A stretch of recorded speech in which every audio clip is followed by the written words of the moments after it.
हम्म।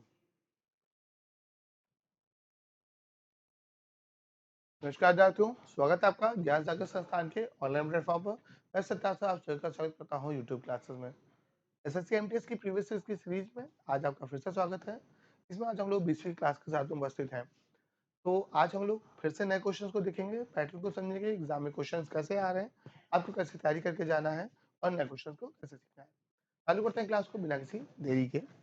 यहाँ पर आपका पहला क्वेश्चन है, निम्नलिखित में से कौन सी नदी नेपाल हिमालय से नहीं निकलती है। यहाँ पर अगर बात हो रही है किसकी, आपके नेपाल हिमालय की। यहाँ पर सबसे पहली बात समझना हमारा आपका नेपाल हिमालय। तो हिमालय का जो सेक्शन है हमारा आपका, अगर इनकी नदियों की बात करते हैं नेपाल की, ये मान लीजिएगा आपका नेपाल है। तो यहाँ पर हम देख लेते हैं कौन कौन सी नदियां जो नेपाल से निकलकर भारत में आगे मिलती हैं, बहती हैं। और यहाँ पर भारत में ये जो भारत की सबसे मुख्य नदी तंत्र है या सबसे बड़ा ड्रेनेज सिस्टम है गंगा नदी तंत्र, उससे मिलती है। तो यहाँ पर नेपाल से आकर मिलने वाली आपकी सबसे पहली नदी है आपकी, जो भारत नेपाल सीमा से होकर बहती है। और इस नदी का नाम है आपका क्या, आपका ये जब भारत नेपाल सीमा पर उत्पन्न होती है, इसको बुलाया जाता है क्या नाम से, गौरी गंगा। भारत नेपाल सीमा पर आकर यही हो जाती है आपकी काली नदी। भारत में आकर यही क्या हो जाती है आपकी शारदा नदी। अब इसमें शारदा नदी में एक दूसरी नदी आपके आकर मिलती है नेपाल से, जिसको हम लोग आपका घाघरा नदी के नाम से जानते हैं। कौन सी नदी, घाघरा नदी। शारदा और घाघरा के मिलने के बाद जो नई धारा बनती है उसको आपका बुलाता है सरयू नदी। तो शारदा और घाघरा, घाघरा को आपका कर्णाली ऐसा बोला जाता है। तो ये नदियां कहाँ से आ रही हैं, आपकी नेपाल से आ रही हैं। शारदा और घाघरा के बाद में अगली नदी है हमारे लिए पड़ने वाली कौन सी, गंडक नदी। गंडक नदी को नेपाल में आपके जाना जाता है आपका शालिग्रामी नदी के नाम से। अभी यहाँ पर आपका क्या हुआ था, इसी से आपका अयोध्या में बनने वाले राम मंदिर के लिए जो था मूर्ति निर्माण के लिए वो आया हुआ है शालिग्राम नदी। और यहाँ पर से आने वाली आपकी कौन सी नदी, कोसी नदी, जो बिहार का सो के अपने मार्ग परिवर्तन के लिए प्रसिद्ध है, ना कि इसमें आने वाली बाढ़ के लिए। ठीक है, तो कोशी, गंडक, शारदा और घाघरा ये नेपाल से आकर गंगा नदी में मिलने वाली प्रमुख नदियां हैं। ऑप्शन में देखें तो यहाँ पर आपकी कौन सी नदी हो जाएगी, आपका घाघरा नदी हमारा आपका क्या होगा, आंसर होगा। पढ़ते हैं आगे। अगला क्वेश्चन है, सिंधु घाटी सभ्यता में निम्नलिखित से कौन सा स्थल अस्तित्व में था। तो यहाँ पे पूछ रहा है इंडस वैली सिविलाइजेशन में आपको कौन सा प्लेस था। तो यहाँ पर सबको पता है सिंधु सभ्यता का एक और नाम होता है आपका कौन सा, हड़प्पा सभ्यता होता है। तो यहाँ पे सिंधु घाटी सभ्यता में आपको कौन सा है, आपका हड़प्पा हो जाएगा, जो कोई आपको डाउट नहीं है। ये अभी के समय कहाँ पे पड़ता है, पाकिस्तान में पड़ता है। पाकिस्तान में कहाँ पर, आपका रावी नदी के किनारे पड़ता है। सबसे पहले आपका इसी आपके हड़प्पा स्थल की आपकी क्या हुई थी, खोज हुई थी। ठीक है, इसीलिए इसको हड़प्पा सिविलाइजेशन भी ऐसा बोलते हैं। 1921 में इसको खोजा गया था। 1921 में सबसे पहले आपका ये हड़प्पा नामक स्थल ही खोजा गया था। तो अब यहाँ पर बात करते हैं हड़प्पा की। तो ये सिंधु घाटी का आपका ऐसा पहला स्थल था जिसे आपका खोजा गया। यहाँ पर दो टीले मिले हैं, एक आपका पश्चिमी टीला और एक आपका पूर्वी टीला। तो मेनली जो आपके सिंधु घाटी सभ्यता के 7 बड़े नगर मिले हैं वो इन्हीं पैटर्न पे बटे हुए हैं, पश्चिमी टीले और पूर्वी टीले में। तो यहाँ पर क्या होता है, हड़प्पा भी इसी पैटर्न पर है। इसके उत्तर में यहाँ पे क्या मिले हैं, अन्ना गार के साक्ष्य मिले हैं। यहाँ पर आपके हड़प्पा से बात करते हैं। हड़प्पा से हमें सर्वाधिक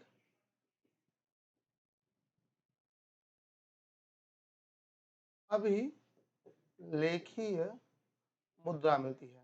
सर्वाधिक अभिलेखित मुद्रा यानी ऐसी मुद्रा जिस पर आपके क्या हो, लिखा पढ़ी के साथ छो। यहाँ पे दक्षिण में अगर हड़प्पा की बात करते हैं तो हड़प्पा के यहाँ पे दक्षिण में एक कब्र मिली, उसको R37 ऐसे नाम दिया गया है। हड़प्पा और हड़प्पा के साथ में सिंधु सभ्यता का एक बड़ा फेमस शहर है, उसका नाम है आपका कौन सा, मोहनजोदड़ो।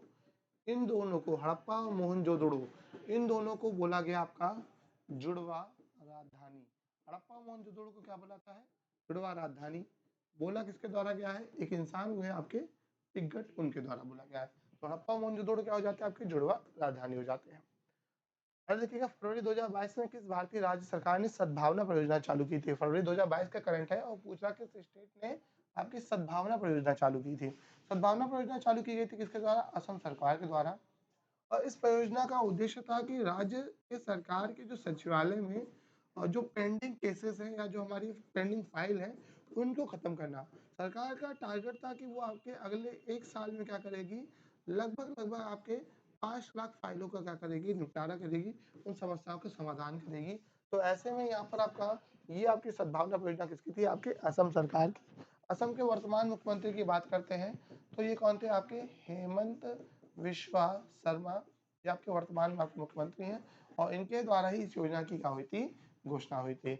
अगला क्वेश्चन देखिएगा, मेंडलीव की आवर्त सारणी के अनुसार कार्बन का परमाणु क्रमांक कितना है? तो अगर कार्बन की हम बात करते हैं, कार्बन का परमाणु क्रमांक, कार्बन को हम आपका 6 से 12 के फॉर्म में लिखते हैं। तो कार्बन का हमारा आपका जो परमाणु क्रमांक हमारा कितना हो जाएगा आपका, यहाँ पर आपका 6 हो जाएगा, परमाणु भाग इसका हो जाएगा आपका 12 हो जाएगा। कार्बन जो आपका प्रकृति का एक ऐसा तत्व है जो आपका क्या रखता है, सर्वाधिक उच्च गलनांक वाला तत्व है। जो सबसे ज्यादा गलनांक है वो कैसा आपका, किसका है, कार्बन का है। इसी कार्बन का हमारा सबसे शुद्ध रूप अगर हम आपका ठोस रूप में मानते हैं तो इसी का आपका एक अपर रूप हमें किसका मिलता है, आपका हीरा मिलता है। जो पृथ्वी पर आपकी जो सबसे कठोरतम वस्तुएं होती हैं उनमें से इसे माना जाता है। कार्बन की बात करते हैं, नॉर्मली जो कार्बन है आपका, ये कैसा है, एक आपका अधातु है, ठीक है, क्या है आपका, नॉन मेटल है। इसका आपका परमाणु क्रमांक परमाणु भाग ये है।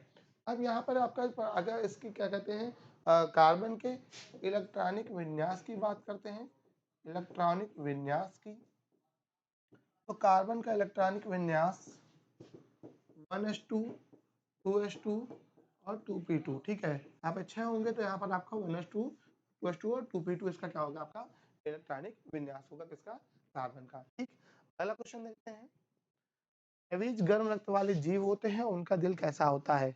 तो देखो यहाँ पे अवीज आपके गर्म खून वाले जो जीव होते हैं, मेनली जो भी हमारे के गर्म खून वाले जीव होते हैं उनका हृदय कैसा होता है, आपका चार कच्ची, जैसे हम मनुष्य है, मनुष्य कैसे आपके गर्म खून वाले जीव होते हैं।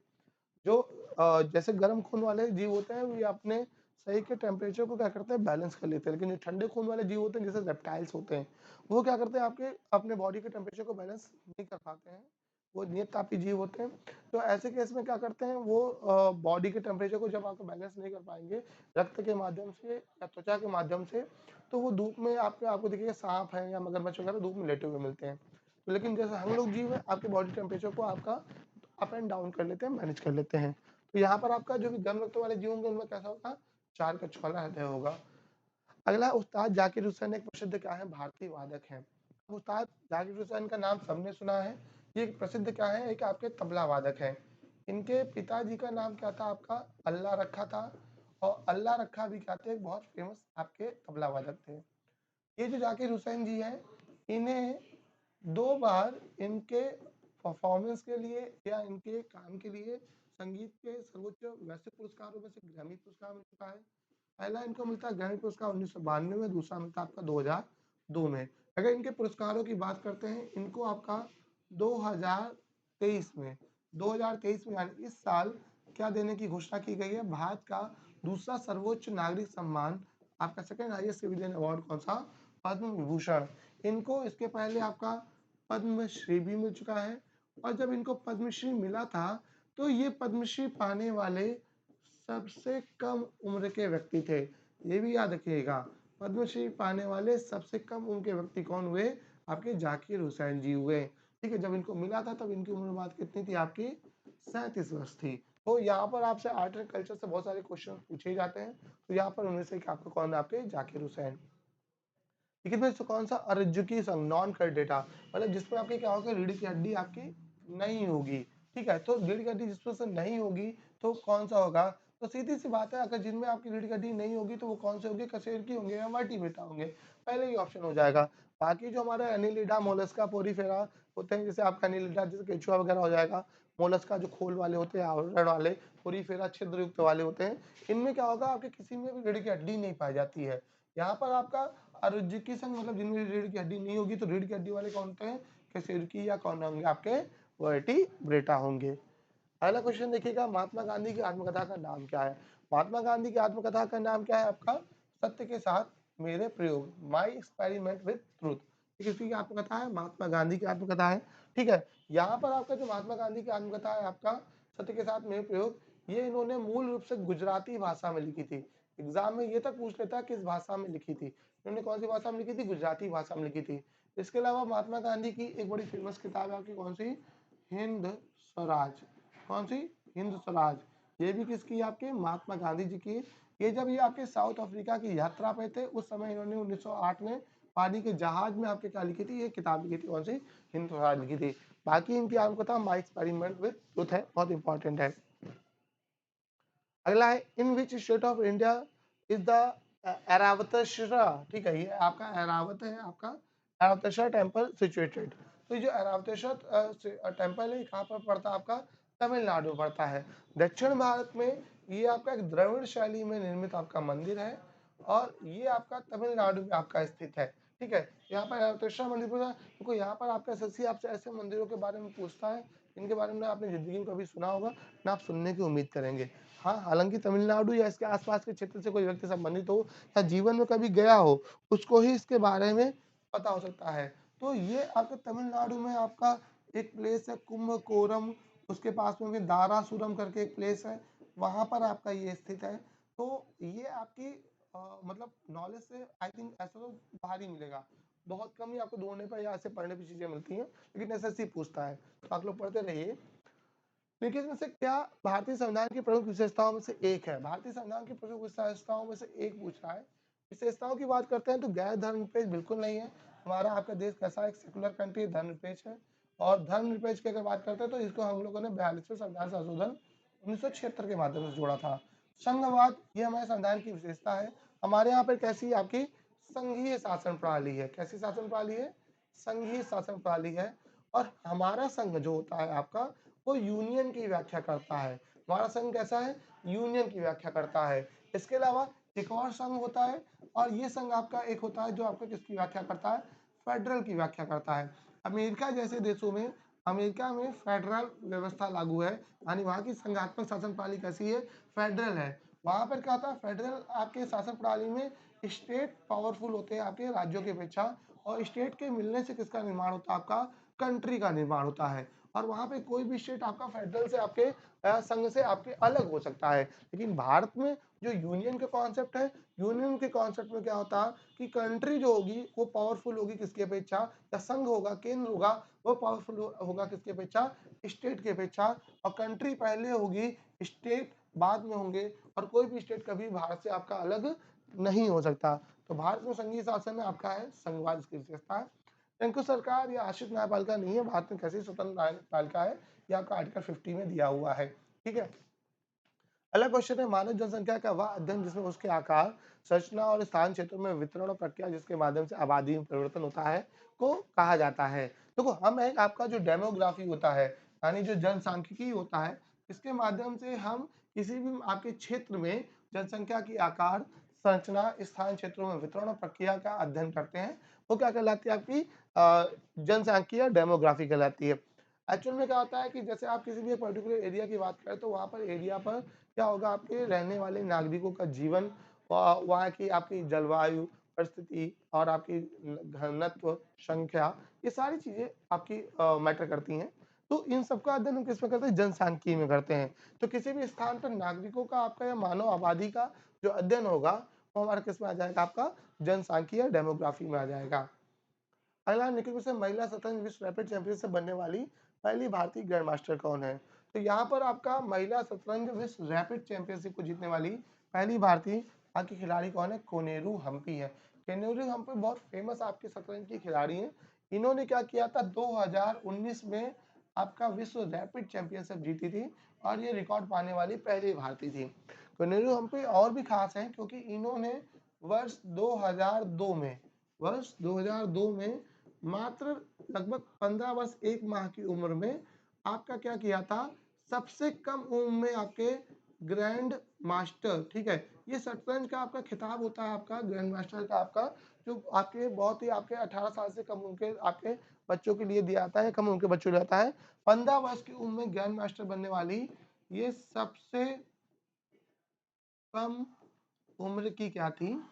आपकी बालिका थी या लड़की थी, ठीक है, महिला खिलाड़ी थी। तो कौन आपकी? ये कोनेरू हम्पी। 2002 में 15 वर्ष की उम्र में सबसे कम उम्र ग्रैंड मास्टर बनने वाली कौन हो गई? आपकी कोनेरू हम्पी। अभी विश्व में सबसे कम उम्र के अगर ग्रैंड मास्टर हैं तो कौन है? आपके अभिजीत मिश्रा हैं। कौन है आपके? अभिजीत मिश्रा। और ये अभिजीत मिश्रा हैं तो भारतीय मूल के, लेकिन ये है कहाँ पे? आपका वर्तमान में आपके अमेरिका से खेलते हैं। ठीक है, पहला क्वेश्चन लिखिएगा, के आधार पर उद्योगों के वर्गीकरण में से एक संयुक्त क्षेत्र है। ठीक है, तो यहाँ पर आपका देखा जाए उद्योगों के वर्गीकरण में आपका एक संयुक्त क्षेत्र है। ठीक है। अब यहाँ पर संयुक्त क्षेत्र की बात करें, उद्योगों का वर्गीकरण, अगर हम उद्योगों को क्लासिफाई करें और उनको एक आपका संयुक्त क्षेत्र के रूप में माने, तो यहाँ पर आपका स्वामित्व के आधार पे, ठीक है, आपके ऑनरशिप के बेसिस पर उद्योगों को आपका वर्गीकरण करते हो, आपका एक संयुक्त क्षेत्र है, सिंगल क्षेत्र है। जैसे हमारे यहाँ पे क्या होता है, हम आपका एक संयुक्त इकाई की बात करते हैं तो हमारे यहाँ पर एक पीपीपी मॉडल आपका लागू होता है। भारत की अर्थव्यवस्था या हमारा आपका भारत का संघवाद कैसा आपका मिश्रित है व्यवस्था। मिश्रित में क्या होगा, आपका पब्लिक प्राइवेट पार्टनरशिप के माध्यम से आप काम करते हैं। तो ऐसे में या तो सरकारी भागीदारी होगी या पूर्णतः निजी होगी या आपका क्या होगी, दोनों होगी। तो ये हमारे आपकी क्या होता है, आपका पीपीपी का कॉन्सेप्ट बनता है यहाँ पे। ठीक है, तो स्वामित्व के आधार पे आपकी चीजें डिसाइड होती हैं। अगला क्वेश्चन देखते हैं, 2011 की जनगणना के अनुसार निम्नलिखित में से कौन सा मेट्रो शहर भारत में सबसे अधिक जनसंख्या वाला था। देखो यहाँ पर आपका बात किया जा रहा है आपका सर्वाधिक आपके आबादी वाला मेट्रो शहर। क्या होता है आपका सर्वाधिक आबादी वाला मेट्रो शहर कौन सा, मुंबई। इसके जस्ट पहले का हम लोगों ने जो आपको 19वां सेट पेपर पढ़ा था, 1900 सेट पेपर में पूछा गया था भारत का दूसरा सर्वाधिक आबादी वाला मेट्रो शहर, तब वहां पर हम लोगों ने उसको पढ़ा हुआ था, दिल्ली को। वर्तमान में सर्वाधिक आबादी वाला अगर मेट्रो शहर अगर क्या बात करते हैं किसके, मुंबई की है। ये आपकी लगभग 2,09,61,000 के करीब क्या है इसकी आपकी आबादी, इसकी आपकी मुंबई की। ठीक है, तो सर्वाधिक आबादी वाला हमारा आपका आपका कोई मेट्रो शहर है तो कौन है, मुंबई। 2,09,61,000 इसकी करंट की आबादी, ऐसे आंकड़े हैं। अगर देखें 2022 के बाद के केंद्रीय बजट में डिजिटल संपत्ति क्रिप्टो करेंसी, ठीक है, ये क्रिप्टो करेंसी होती है। क्रिप्टो करेंसी एक आपकी एक वर्चुअल करेंसी है जो हार्ड कैश में नहीं होती है, आपकी हार्ड फॉर्म में नहीं होती, आपकी वर्चुअली होती है, डिजिटल करेंसी के रूप में इसका यूज करते हैं। और इसके जनक आपके माने जाते हैं आपके सतोशी सतोशी नाकामोटो। ठीक है, ये आपके कहाँ के होते हैं, आपके ये जापान के होते हैं, सतोशी नाकामोटो। ये कहाँ के हैं, जापान के। और इन्होंने सबसे पहले ऐसा माना जाता है आपका क्रिप्टो करेंसी को आपका चालू किया था। तो भारत सरकार ने बोला था कि केंद्रीय बजट में डिजिटल संपत्ति जो होगी उस पर कितना टैक्स लगी, आपका 30% का टैक्स लगी। आप प्रॉफिट में होंगे, लॉस में होंगे, कुछ से मतलब नहीं है सरकार का, आपसे कितना परसेंट टैक्स लगेगा, 30% टैक्स लिया जाएगा। करंट का क्वेश्चन है आपके 2022 के बजट का। बजट से क्वेश्चन जरूर आ रहा है, 2022 से बहुत सारे क्वेश्चन है। 2023 का बजट आप पढ़ के जाइएगा। लेकिन में से किस चोल शासक ने तंजावुर में सुदनी देवी का मंदिर का निर्माण कराया था। तो यहाँ पर आपको चोल डायनेस्टी की बात हो रही है। चोल डायनेस्टी हम लोगों ने कितनी बार न जाने पड़ी हुई है। तंजावुर में आपने निशुम्भ मंदिर का निर्माण कराया था। तो यहाँ पर ये आपके शासक थे कौन, आपके विजयालय। विजयालय करके आपके शासक थे, इन्होंने क्या किया था, एक मंदिर बनवाया था आपका तंजौर में, इसका नाम था निशुम्भ सुदनी मंदिर। ठीक है, और ये जो मंदिर आपका इन्होंने आपका एक जीत के उपलक्ष्य में बनाया था। इसके बाद इन्होंने एक उपाधि धारण की थी, कौन सी आपकी, नर केसरी की उपाधि धारण की। और नर केसरी की उपाधि धारण करके इन्होंने क्या किया, एक मंदिर बनवाया, कहाँ पर, तंजौर में। तंजौर की बात करते हैं तो यहाँ पर जो राजा प्रथम थे, इन्होंने तंजौर में ही आपके कौन सा मंदिर बनवाया था, वृहदेश्वर मंदिर बनवाया था, जो बहुत ज्यादा पूछा जाता है। इसी को इसके अलावा राज राजेश्वर मंदिर बोलते हैं। ठीक है, कौन सा मंदिर, राजेश्वर मंदिर बोलते हैं। यहाँ पर एक राजा इनके हुए आपके राजेंद्र प्रथम हुए। ठीक है, कौन है आपके, राजेंद्र प्रथम हुए। इनके समय क्या हुआ, चोल साम्राज्य का सर्वाधिक विकास हुआ। चोल साम्राज्य का सर्वाधिक विकास कभी पूछे तो हम किसको करेंगे, राजेंद्र प्रथम को करेंगे। और पूछे कि चोल साम्राज्य के अंतिम शासक कौन थे, तो वो आपके कौन थे, राजेंद्र तृतीय थे। ठीक है, तो इनको भी याद रखिएगा कि चोल साम्राज्य के क्या है, आपके अंतिम शासक है। ठीक है, चलो बढ़ते हैं आगे। अगला क्वेश्चन है, अजीत कुमार डोभाल पांचवें और भारत के प्रधानमंत्री के वर्तमान क्या है। तो आप सभी को पता है अजीत डोभाल जी के बारे में, भारत सरकार के क्या है, राष्ट्रीय सुरक्षा सलाहकार है। क्या हुआ था, कमेटी बनी थी, उसके बाद में आपके 1998 में क्या हुआ था, जो तत्कालीन आपकी अटल बिहारी वाजपेयी सरकार थी, उसमें हमारे पीएम कौन थे, अटल बिहारी वाजपेयी। इन्होंने क्या किया था, आपका एक पद गठित किया था, उसका नाम था आपका NSA, नेशनल सिक्योरिटी एडवाइजर। तो यहाँ पर जो आपके NSA का आपका बात बनती है, तो यहाँ पर आपका इसको NSA का आपका नेशनल सिक्योरिटी एक्ट भी एक आपका एक एक्ट होता है, इसको रासुका बोलते हैं। तो रासुका की एक्ट लगता है आपका, वो एक अलग चीज है। NSA की बात करते हैं तो ये आपका सुरक्षा सलाहकार का पद है। भारत के पहले जो सुरक्षा सलाहकार थे वो कौन थे, आपके उस समय के कैबिनेट सचिव कौन थे, आपके ब्रजेश मिश्रा। तो ये ब्रजेश मिश्र पहले क्या बने, आपके सुरक्षा सलाहकार बने। उसके बाद में वर्तमान में प्रधानमंत्री नरेंद्र मोदी सरकार के समय 2014 में किसको, आपका अजीत डोभाल जी को क्या किया गया, आपका ये आपका सुरक्षा सलाहकार बनाया गया। और ये भारत की कौन बन गया, आपके 5वें सुरक्षा सलाहकार बन गए। तो पहले आपके raw research and analysis wing में आपके उसके आपके डायरेक्टर थे और अभी क्या भारत सरकार के सुरक्षा सलाहकार है। इन्हें केंद्रीय मंत्रिमंडल का दर्जा मंत्री का दर्जा प्राप्त है और भारत में वरीयता क्रम में अपना 7वां स्थान रखते हैं। ठीक है, अगला क्वेश्चन देखते हैं। इनमें से कौन सा लोकतंत्र संबंधित राज्य का युग्म गलत ढंग से सुमेलित है? तो यहाँ पे देखो वाचो अरुणाचल प्रदेश, गिद्दा पंजाब, घूमर बिहार और नोंगक्रेम आपका बिहार। देखो यहाँ पे घूमर बिहार ये गलत है। जो अगर बात करते हैं तो बहुत बारीक यहाँ पर क्वेश्चन दिया है आपके आगे आपको बताने के लिए। घूमर जो होता है ये आपका मेनली राजस्थान में होने वाला नृत्य है, जो वहाँ के मेनली भील समुदाय के द्वारा परफॉर्म किया जाता है। ठीक है, तो इसका आपका राजस्थान से बिलोंग करता है आपका कौन सा नृत्य? घूमर। वहीं पर अगर बात करते हैं झूमर नृत्य, घूमर की जगह पे क्या होता है? झूमर होता है। तो झूमर हमारा था बिहार, झारखंड, छत्तीसगढ़ और इधर के हमारे।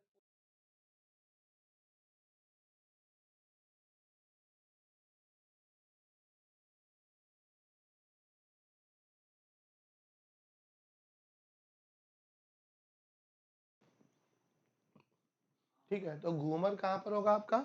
राजस्थान में होगा, भील जनजाति का। और झूमर होगा ये बिहार, झारखंड, छत्तीसगढ़ और आपके उड़ीसा राज्य में परफॉर्म किया जाने वाला एक डांस है।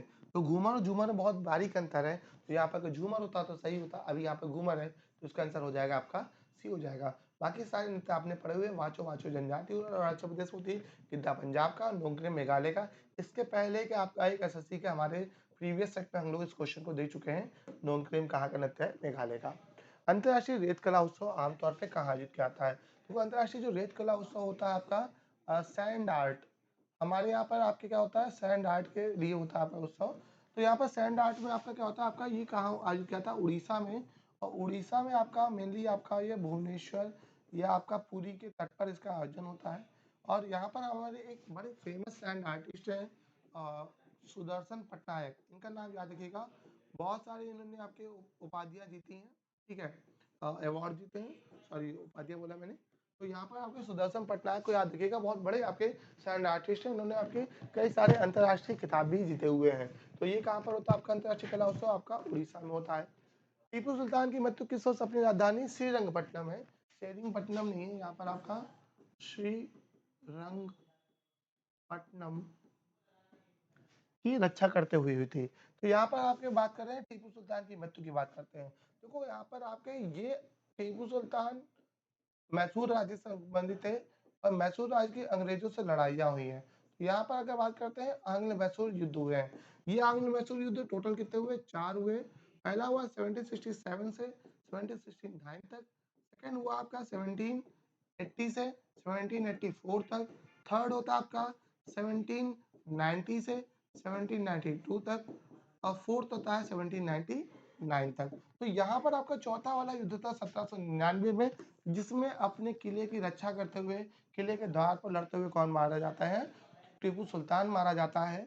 तो यहाँ पर आपका ये टीपू सुल्तान हो जाएगा। ठीक है, और यहाँ पर आकर बात करते हैं आपके 80 से 84 में टीपू सुल्तान के पिता होते हैं आपके हैदर अली, उनकी मृत्यु होती है। तो द्वितीय आंग्लो मैसूर युद्ध में हैदर अली की मृत्यु होगी 1782 में। पोर्टे नोवा का युद्ध है, याद कर लेना इस युद्ध का नाम। 1782 में कौन सा युद्ध होता है? पोर्टे नोवा का युद्ध होता है। इस पोर्टे नोवा के युद्ध में किसकी मृत्यु होती है? आपकी टीपू सुल्तान की मृत्यु होती है। और 1700 आपके 99 में किसकी? चतुर्थ आंग्ल मैसूर में टीपू सुल्तान की होती है। सौर मंडल के किस ग्रह को पृथ्वी की जुड़वा ग्रह माना जाता है, जुड़वा बहन माना जाता है? तो सभी को पता है पृथ्वी का जुड़वा ग्रह हमारा कौन सा आता है? शुक्र ग्रह होता है। देखो यहाँ पर शुक्र बहुत खास है, इसे हम लोग मॉर्निंग एंड इवनिंग स्टार, सुबह अथवा क्या बोलते हैं आपका सांझ का तारा बोलते हैं। इसको क्या बोलते हैं? सुबह और सांझ का तारा बोलते हैं। और ये जितने भी ग्रह हैं उनमें से क्या होता है आपका सर्वाधिक चमकीला है। ये आपका भार और आकार में पृथ्वी के जैसा समान है, इसलिए इसको हम आपका बोलते हैं ये पृथ्वी का जुड़वा ग्रह। और यहाँ पर इसको एक और नाम दिया जाता है, इसको बोलते हैं प्रेशर कुकर ग्रह। इसको क्या बोलते हैं? प्रेशर कुकर ग्रह, क्योंकि इसके वायुमंडल में CO2 गैस की अधिकता होने की वजह से अत्यंत उच्च ताप और दाब की स्थिति बनती है। इस वजह से इसको प्रेशर कुकर ग्रह बोलते हैं। ये जो आपका शुक्र ग्रह है, शुक्र ग्रह की अगर बात करते हैं तो देखो जितने भी ग्रह होते हैं वो आपके क्या करते हैं? पश्चिम से पूर्व की ओर, ठीक है, आपके पश्चिम से पूर्व घूमते हैं। लेकिन आपका शुक्र, ठीक है, शुक्र आपका वीनस और आपका अरुण, ठीक है, यानी यूरेनस, ये आपके दो ग्रह शुक्र और अरुण को याद रखिएगा, ये दोनों ग्रह आपके उल्टा घूमते हैं और ये घूमते हैं पूर्व से पश्चिम। मतलब यहाँ पर जो सूरज उदय होगा वो पश्चिम दिशा में होगा, बाकी सारे आपके जैसे पृथ्वी पर होता है तो पूर्व दिशा में उदय होता है। तो शुक्र और अरुण जो होंगे वो पूर्व से पश्चिम घूमते हैं, बाकी ये पश्चिम से और बाकी सारे ग्रह पश्चिम से पूर्व होंगे। शुक्र को बुलाते हैं प्रेशर कुकर ग्रह, सुबह या सांझ का तारा, और ये सर्वाधिक हमारा आपका क्या होता है, चमकीला ग्रह होता है। और यहाँ पर क्या होता है आपका तापांतर बहुत क्या होता है आपका अधिक होता है, दैनिक तापांतर आपका सबसे अधिक होगा कहाँ पर होगा, शुक्र पर होगा, ठीक है। तो यहाँ पर हमारा आपका ये सारे के सारे ग्रह हो जाएंगे। बुध सूर्य के सबसे पास का ग्रह है। शनि हमारा आपका आकार में दूसरा बड़ा ग्रह है बुध के बाद में। इसके चारों ओर ही हमारे आपके वलय पाए जाते हैं, रिंग्स पाए जाते हैं, और ये 14 साल में क्या होता है, रिंग्स एक समय के लिए गायब होते हैं, उसे क्रॉसिंग ऑफ रिंग्स की घटना बोला जाता है। और यहाँ पर ये आपका वरुण है, ये आपका सबसे दूर स्थित आपके इन 8 ग्रहों में से अंतिम में आपका आकार में आपका चौथा बड़ा ग्रह है, और ये बहुत ही ज्यादा आपका क्या है, आपका ठंडा ग्रह है, ठीक है, कैसा है, ठंडा। किसकी स्थापना 1863 में दादोबा पांडुरंग उनके भाई आत्माराम पांडुरंग द्वारा की गई थी, जब केशव चंद्र सेन ने लोगों को एक ईश्वर में विश्वास करने और केवल एक ईश्वर की पूजा करने के उद्देश्य में महाराष्ट्र का दौरा किया था। यहाँ पर एक संस्था बनती कौन सी, आपकी प्रार्थना समाज। प्रार्थना समाज की स्थापना 1863 में आपके आत्माराम पांडुरंग करते हैं, और ये केशव चंद्र की विचारधारा से क्या होता है, आपके प्रेरित होते हैं। यहाँ पे एक संस्था बनती है आपकी कौन सी, प्रार्थना समाज। वहीं पर अगर आर्य समाज की स्थापना की बात करते हैं तो सबको पता है इसके संस्थापक कौन है, दयानंद सरस्वती जी। लास्ट क्लास में हम लोगों ने इनके बारे में पढ़ा हुआ था, तब हम लोगों ने राजा राममोहन राय जी के बारे में पढ़ा था। सत्यशोधक समाज की बात करते हैं तो इसके संस्थापक कौन होते हैं, आपके ज्योतिबा फुले होते हैं, ठीक है, कौन है आपके, ज्योतिबा फुले होते हैं। और ब्रह्म समाज के कौन होते हैं, आपके स्थापना करने वाले इंसान राजा राममोहन राय, ठीक है। आगे देखते हैं, पद्मा सुब्रमण्यम किस शास्त्रीय नृत्य के लिए जानी जाती है। देखो यहाँ पे आपके नर्तकी और नर्तक बहुत ज्यादा पूछे जा रहे हैं, आर्ट एंड कल्चर से बहुत अच्छे से ससी क्वेश्चन पूछ रहा है। यहाँ पर आपके पद्मा सुब्रमण्यम को किस शास्त्रीय नृत्य के लिए जाना था, ये पूछा गया है। तो पद्मा सुब्रमण्यम किससे संबंधित है, आपके भारतनाट्यम से संबंधित है, ठीक है, किससे, आपके भारतनाट्यम से संबंधित है। पहला क्वेश्चन है, लिखित में किस टीम ने आईसीसी महिला विश्व कप T20 आपका महिला विश्व कप जीता 2021-22 का। तो ये किसने जीता था, आपका ऑस्ट्रेलिया ने जीता था आईसीसी का महिला आपका वर्ल्ड कप।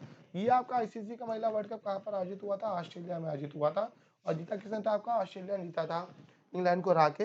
अभी अगर बात करते हैं आपकी किसकी, इस साल आपका साउथ अफ्रीका में, अभी कुछ दिन पहले ही आपका क्या हुआ, साउथ अफ्रीका में दो खेल हुए हैं।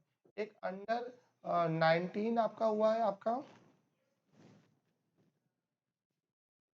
एक आपका कौन सा अंडर 19, और जो फीमेल के आपकी कैटेगरी के आपके दोनों खेल हैं। तो ये अंडर 19 का जो वर्ल्ड कप है ये जीता भारत ने, पहली बार जीता, किसने जीता, आपका भारत ने जीता है। किसको हरा कर, आपका इंग्लैंड को हरा कर जीता है। ये साउथ अफ्रीका में होता है। साउथ अफ्रीका में दूसरा ही आपका महिला वर्ग का क्या होता है, T20 वर्ल्ड कप होता है, और ये T20 वर्ल्ड कप किसने जीता, आपका ऑस्ट्रेलिया ने जीता है, और ये उसने आपका छठी बार जीता है, ये भी बड़ी बात है, छठी बार जीता है, और हराया किसको, उसने आपके साउथ अफ्रीका को हराया है। तो यहाँ पर आपका विजेता कौन था आईसीसी महिला वर्ल्ड कप का, Australia. How many different levels of court are there in the India. अगर पूछ रहा है कि आपके कोर्ट के लेवल पूछ रहा है इंडिया में, तो हमारे यहाँ पर सबसे पहले आपका डिस्ट्रिक्ट कोर्ट होती है, डिस्ट्रिक्ट लेवल पर डिस्ट्रिक्ट कोर्ट होगी, उसके बाद स्टेट लेवल पर आपका हाई कोर्ट होती है, और देश में एक आपका सबसे उच्च केवल एकमात्र आपका क्या है, संघीय न्यायालय यानी सुप्रीम कोर्ट होती है। तो भारत में ऐसे अगर बात करते हैं न्यायपालिका की, तो भारत में कितने लेयर आपके, 3 लेयर होते हैं, किसके, आपके न्यायपालिका के, नेशनल लेवल पर district court, high state level पर हाई कोर्ट, और आपके सेंट्रल लेवल पे कौन सा, आपका सुप्रीम कोर्ट, ठीक है। तो ये आज आपके क्वेश्चन है, उम्मीद है क्लास समझ में आई होगी और उसमें आपको बहुत कुछ नया सीखने को मिलेगा। नोट जरूर बनाइएगा, जुड़े रहिएगा ज्ञान सागर संस्थान के साथ में। फिर मिलते हैं हम लोग अगली क्लास के लिए, तब तक के लिए धन्यवाद।